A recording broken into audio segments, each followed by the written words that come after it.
అమరావతి రాజధాని సమీపంలో ఉండడంతో ఎన్టీఆర్ జిల్లా రియల్ ఎస్టేట్ వ్యాపారులకు హాట్ స్పాట్ గా మారింది. Outer ring road, Vijayawada Khammam greenfield highway, Telangana Errupalem నుంచి అమరావతి మీదుగా కొత్త రైల్వే లైన్ వంటి ప్రాజెక్టులు వస్తున్నాయని చూపిస్తూ రియల్ ఎస్టేట్ బ్రోకర్లు ఆకర్షణీయమైన బ్రోచర్లు విడుదల చేస్తున్నారు. వారి వెంచర్ దగ్గరే రోడ్డు వస్తుందని, అక్కడే రైల్వే లైన్ ఉండబోతుందంటూ ప్రజలను నమ్మించి ఫ్లాట్లు విక్రయిస్తున్నారు. కానీ వీటిలో చాలా వరకు అనధికార లేఅవుట్లు కావడం గమనించదగ్గ విషయం. కంచికచెర్ల, నందిగామ, మైలవరం, చందర్లపాడు, వీర్లపాడు వంటి మండలాలలో అక్రమ వెంచర్లు పెరిగిపోతున్నాయి. గండేపల్లిలో అసైన్డ్ భూములపై కూడా లేఅవుట్లు వేసి ఫ్లాట్లు విక్రయిస్తున్నారు. చిన్న వర్షం పడితేనే నీరు నిలిచిపోయే పరిస్థితి ఉన్నా వాటిని డ్రీమ్ ప్రాజెక్టులంటూ ప్రజలకు చూపిస్తున్నారు. సిఆర్డీఏ అనుమతులు లేకున్నా రోడ్లు, డ్రైనేజీలు వేసి కలరింగ్ చేసి అన్ని సౌకర్యాలు ఉన్నట్లుగా చూపిస్తున్నారు. స్థానిక రెవెన్యూ, పంచాయతీ శాఖలు సిఆర్డీఏ పరిధి కారణంగా చర్యలు తీసుకోలేకపోతున్నామని వ్యాపారులు అమ్మకాలు పూర్తి చేసిన తర్వాత సమస్యలు బయటకు వస్తున్నాయి. దాంతో ఫ్లాట్లు కొన్నవారు నష్టపోతున్నారు. అనధికార లేఅవుట్లలో వదలాల్సిన కామన్ సైట్లను కూడా అమ్మేస్తున్నారు. కొన్ని చోట్ల దేవాలయాలు కట్టి మిగిలిన భూములను కబ్జా చేస్తున్నారు. కొన్ని వెంచర్లు పక్కనే కర్మాగారాలు ఉండడం వల్ల వాసన సమస్యలు వస్తున్నా వాటిని కూడా దాచిపెడుతున్నారు. గతంలో ఎకరానికి 30 లక్షల రూపాయలు ఉన్న భూములు ఇప్పుడు 1.2 కోట్ల రూపాయల దాకా పెరిగిపోయాయి. ధరలు పెరిగిపోవడంతో ప్రజలు తొందరపడి పెట్టుబడులు పెడుతున్నారు. కానీ తర్వాతే మోసపోతున్నారని తెలుస్తుంది. ఇక ఇదే విషయానికి సంబంధించి పూర్తి సమాచారం మా ఏపీ బ్యూరో చీఫ్ ఈశ్వర్ అందిస్తారు. లైవ్ లో ఈశ్వర్, చెప్పండి. ఎన్టీఆర్ జిల్లాలో ఉన్నటువంటి కీలకమైన ప్రాంతాలు ఏదైతే ఇబ్రహీంపట్నం, నందిగామ, జగ్గయ్యపేట, మైలవరం నియోజకవర్గంలో ఉన్నటువంటి కొన్ని కీలకమైన ప్రాంతాల్లో రియల్ ఎస్టేట్ బ్రోకర్లు యథేచ్ఛగా వ్యాపారం చేస్తూ ఉన్నారు. అరచేతిలో వైకుంఠం చూపిస్తూ కళ్ళబొల్లి మాటలు చెబుతూ సామాన్య మధ్యతరగతి కుటుంబాలకు కుచ్చుటోపీ పెడుతున్న వ్యవహారాన్ని ఇప్పుడు బీఆర్కే న్యూస్ బాహ్య ప్రపంచానికి తెలిసే విధంగా వార్తా కథనాన్ని కూడా ప్రసారం చేస్తున్న పరిస్థితి కనిపిస్తుంది. ప్రధానంగా ఒక పక్క అమరావతి రాజధాని పేరుతో దానికి కోతవేటు దూరంలోనే వెంచర్లు ఉన్నాయంటూ కూడా కళ్ళబొల్లి మాటలు చెప్తూ కొంతమంది రియల్ ఎస్టేట్ బ్రోకర్లు చేస్తున్నటువంటి అక్రమాలు ఒక్కొక్కటిగా ఇప్పుడు వెలుగులోకి రావడం జరుగుతుంది. మన దగ్గర ఉన్న సమాచారం ప్రకారం అయితే నందిగామ నియోజకవర్గం కావచ్చు, అటు జగ్గయ్యపేట నియోజకవర్గం కావచ్చు, మైలవరం నియోజకవర్గం కావచ్చు, ఈ చుట్టుపక్కల ప్రాంతాల్లో ఉన్నటువంటి కొంత భూములు కొనుగోలు చేసి రైతుల దగ్గర ఆ భూములకు సిఆర్డీఏ నుంచి ఎలాంటి ఎల్పీ నెంబర్ కానీ ఎలాంటి అనుమతులు లేకుండా కేవలం నిబంధనలకు విరుద్ధంగా కాసులకు కక్కుర్తపడి అడ్డగోలుగా అమ్మకాలు చేపడుతున్నారు. దీన్ని అమ్మటానికి ఒక ప్రధానమైన మార్కెటింగ్ స్కిల్స్ కూడా బయట పెడుతున్నటువంటి వ్యవహారాన్ని ఏదైతే రియల్ ఎస్టేట్ బ్రోకర్లు మార్కెటింగ్ చేస్తూ వాళ్ళు చేస్తున్నటువంటి స్కిల్స్ ఏదైతే ఉన్నాయో వాటికి సంబంధించినటువంటి డేటాని ఎక్స్క్లూజివ్ గా బీఆర్కే న్యూస్ వార్తా కథనాన్ని కూడా టెలికాస్ట్ చేస్తుంది. ఏదైతే రాజధాని సమీపంలో ఉన్నటువంటి ఆ నందిగామ నియోజకవర్గం కావచ్చు, అటు మైలవరం నియోజకవర్గం కావచ్చు, చుట్టుపక్కల ఉన్న ప్రాంతాల్లో రైతులు వ్యవసాయం చేసుకున్నటువంటి భూములను తీసుకొని ఆ భూములకు ఎలాంటి అనుమతులు లేకుండా గజాల్లోకి, సెంటుల్లో ఉన్నటువంటి వ్యవసాయ భూమిని గజాల్లోకి మార్చేస్తున్నారు. మైలవరం నియోజకవర్గంలో ఉన్నటువంటి సబ్ రిజిస్ట్రార్ కార్యాలయం కావచ్చు, ఇబ్రహీంపట్నంలో ఉన్నటువంటి సబ్ రిజిస్ట్రార్ కార్యాలయం, నందిగాంలో ఉన్నటువంటి సబ్ రిజిస్ట్రార్ కార్యాలయంలో సెంటుల్లో ఉన్నటువంటి భూములన్నింటినీ కూడా గజాల్లోకి డబ్బులు తీసుకొని మార్చేస్తున్నారు.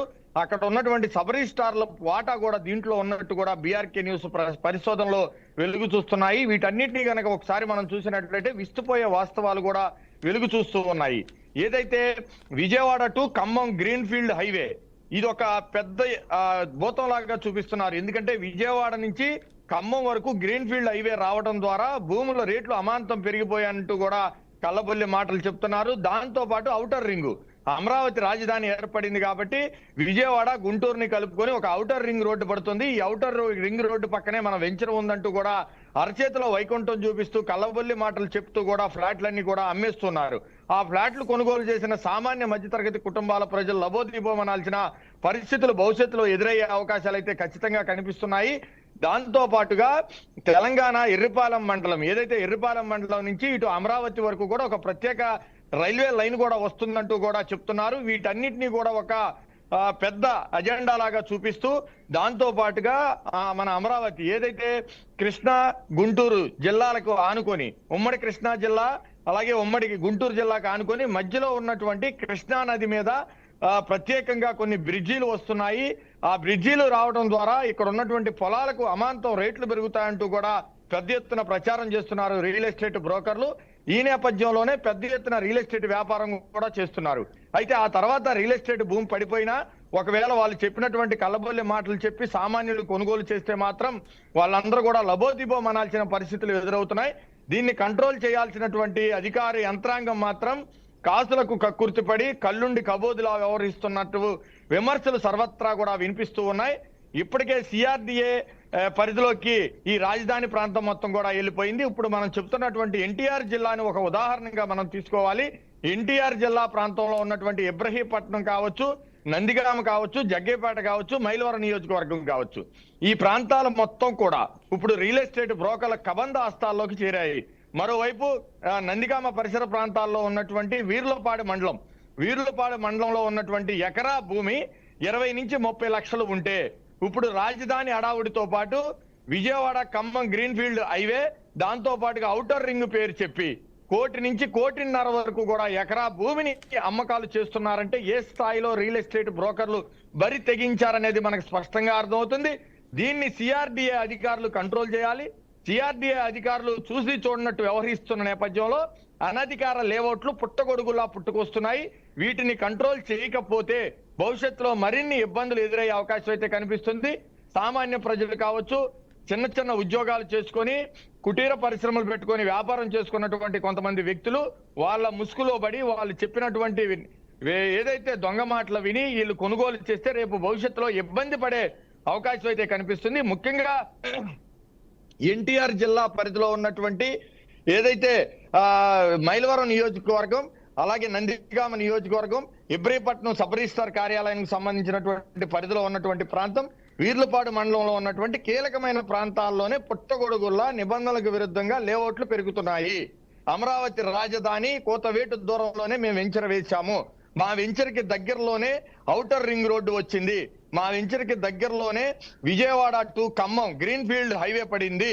మరోవైపు తెలంగాణ ప్రాంతానికి సంబంధించి ఎర్రుపాలెం మండలానికి సంబంధించి అక్కడి నుంచి కూడా ఆ విజయవాడ అమరావతి ప్రాంతానికి ఒక ప్రత్యేకమైన రైల్వే ట్రాక్ లైన్ పడుతుంది. ఈ భూములన్నీ కూడా అమాంతం రేట్లు పెరిగిపోతాయి. ఆలస్యం చేస్తే ఆశాభంగం, ఇమీడియట్ గా మీరు ఫ్లాట్ కొనుగోలు చేయండి అంటూ కూడా వాళ్ళ దగ్గర అడ్వాన్స్ రూపంలో లక్షలాది రూపాయలు తీసుకొని వాళ్ళకి రిజిస్ట్రేషన్లు చేస్తున్నారు. ఈ భూములన్నీ కూడా వ్యవసాయ భూములు కావడంతో సెంటుల్లో ఉంటాయి. వాటిని మేనేజ్ చేసి గజాల్లోకి మార్చేసి సబ్ రిజిస్ట్రార్ కార్యాలయంలో సబ్ రిజిస్ట్రార్లతో కుమ్మక్కై ఈ వ్యవహారాన్ని మొత్తాన్ని కూడా నడుపుతున్న నేపథ్యంలో సిఆర్డిఏ అధికారులు దీని మీద దృష్టి సారించాలి. నిబంధనలకు విరుద్ధంగా ఏర్పాటు చేసినటువంటి వెంచర్లపై కఠిన చర్యలు, వెంచర్ల యజమానులపై కఠిన చర్యలు తీసుకోవాలని స్థానిక ప్రజలు కూడా డిమాండ్ చేస్తున్నారు. Okay, right. Thank you Eshwar.